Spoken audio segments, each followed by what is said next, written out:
Hi, Genki Call here with your Soulforge offerings for the week of July 4th, 2022. We have some interesting ones in here for sure. So let's get to it.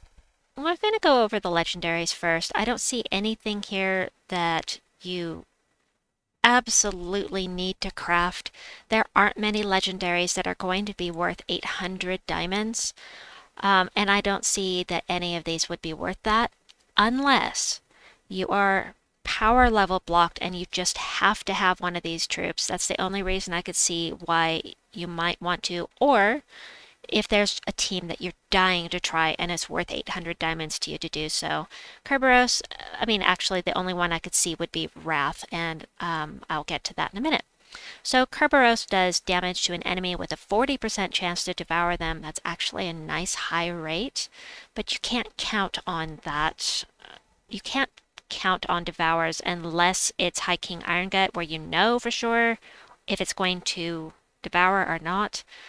And then it is a necromancer, however, which is nice, but overall it's just not something I would go out of the way to get. Wrath, however, Wrath is part of my favorite Skull Waterfall team created by Artless X Arts, aka D-Rock.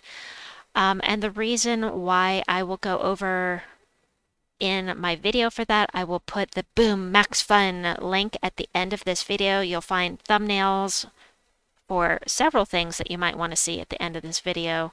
But it's not because he's a double mana converter with skulls. The Enrage is very nice, but it's because he explodes 2 random gems when he deals skull damage. And with the Skull Waterfall team, it is so fun. So fun. Very situational team, but incredibly fun. Anyway, you can find a link for that at the end here. Krampus, I have never used this troop. I don't like this troop. I don't like the either or type of troops. Deal damage to an enemy and submerge them, or devour them, or transform them into a demon and knock them to the back. Not my idea of a fun troop to use personally, but if you just want to be surprised, you can do that. He does do 5 damage to a random enemy when matching red gems, which is nice. The inflicts curse when doing skull damage, but why would you want him at the front of your team when he has no skull damage reduction? Of course, if he devours, it would be okay to have him at the front, but you can't count on that devour. Obergonia is actually very underrated in my opinion. Super fun in delves for quick delving. Damage to all enemies and inflict bleed on them. It's the damage to all enemies that I like, with the red and the green. Bleed a random enemy when matching 10 green gems. If you get 4 stacks of bleed on a troop, you can have up to 4. That's 10 true damage every turn. And then gain some extra life on 4+ gem matches. Like I said, really like her for delving. I generally don't use her besides that. Leonis Tower is always here, as is Hatir Ascendant and Scroll Reborn. So the ones that, and Zul'Goth, so the ones that aren't always here, Abyssia is considered abysmal. Abyssia, abysmal. Explode all gems of a chosen color and summon an Infernal King. Why? What is this troop? She needs to be buffed. This is not a mythic quality troop for sure, in my opinion. There are so many great mana generators out there, and it just, yeah. There's nothing any really special here in the traits, so Abyssia, I absolutely would not recommend crafting her unless you just are power level blocked in Blighted Lands. Blighted Lands is a magic kingdom, so if you're blocked by a mythic there, you might want to craft her, but just in general, not a great troop. Let's see, it seems like I had something here that may have got, oh, there it is. I found it. Okay. I will show you the mythics that are left in the drop table in a moment, but not yet. Not till we finish the video. Zathenos is always here. Zul'Goth is always here. Then we've got Megavore, whom we are fighting in the world event right this, this week. And so you can tell that that 8% chance to kill the last enemy on 4+ gem matches, it can be really fun. He's impervious, you can't do anything to him unless you curse him, in which case you can stun him and do all of the other fun stuff. But Megavore eliminates all armor from all enemies and does damage to an enemy, and then he submerges himself. So Megavore is really, really, really powerful. And he just doesn't get used that much anymore. He was my very first mythic. I used him with Queen Beatrix to get lots and lots of match 4s. The more match 4s you get, the more chance you have to get those insta-kills. And there are only a couple of troops that players can own that are immune to this. That would be Enraged Kurandara and Leona's Tower and the Dooms. That is it. As far as player owned, nothing else is immune to lethal damage. Of course, Raid Boss, Zolgoth, and the towers, all of the towers are immune, but those are special events.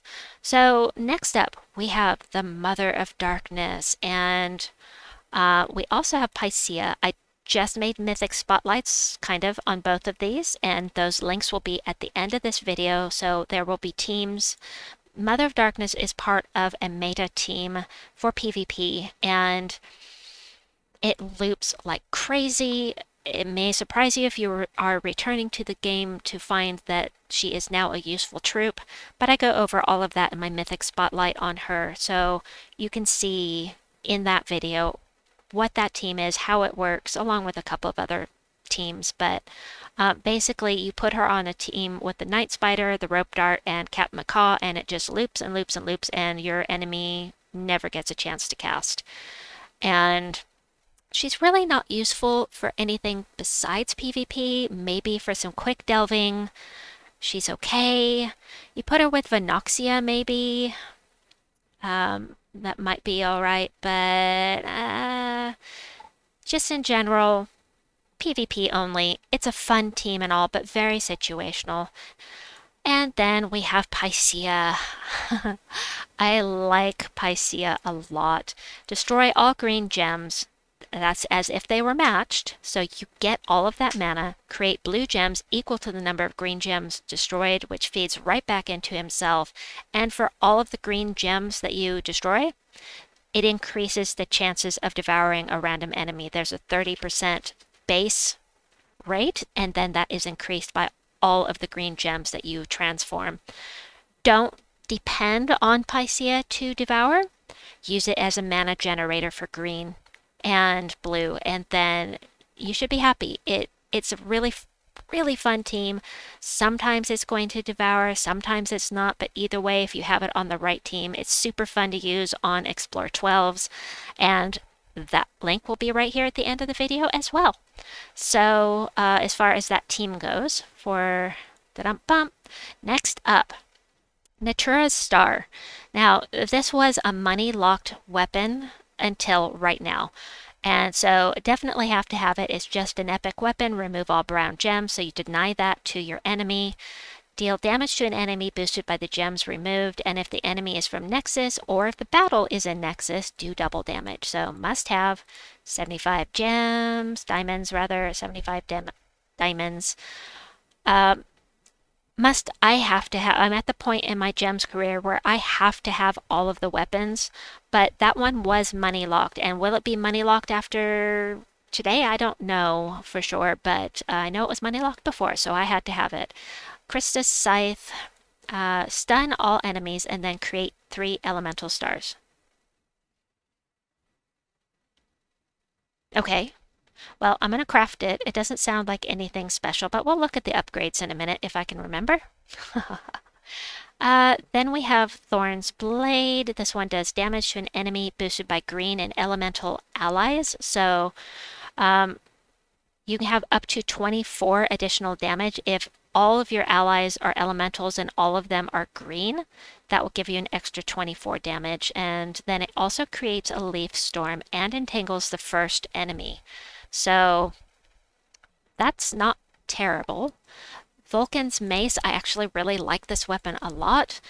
Damage to an enemy boosted by Nexus allies, then create a mix of 6 red and brown gems for each Nexus ally.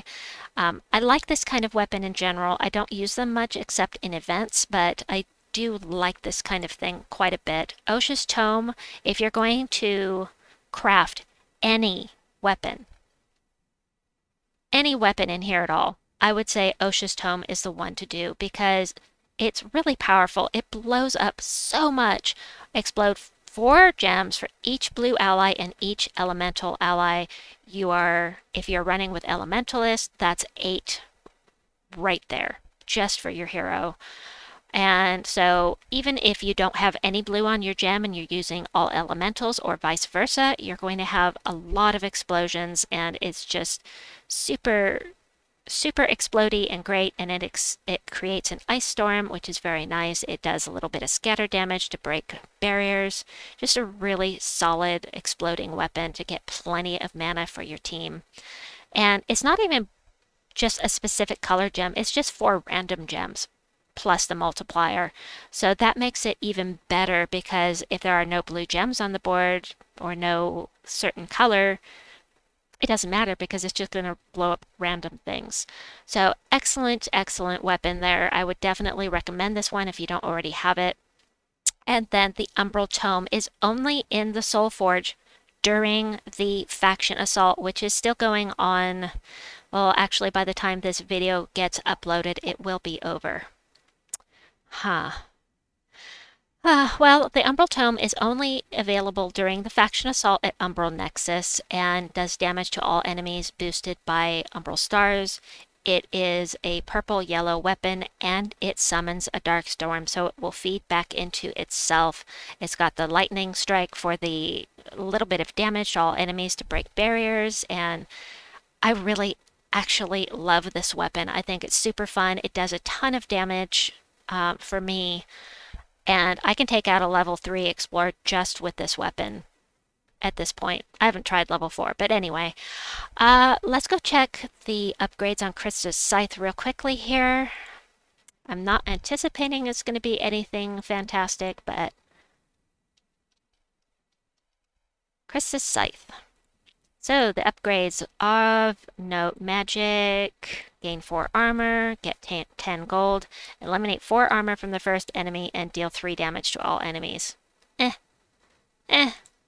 Nothing special about this thing, but, you know, we'll get it all upgraded. We have another weapon for, I have another weapon for Nexus when I'm ready to, when I need them for the power levels. So anyway, I hope that you enjoyed this video. Right here at the end of the video, you will see thumbnails for the videos I mentioned. Please like and subscribe, and we'll see you folks soon. Bye-bye!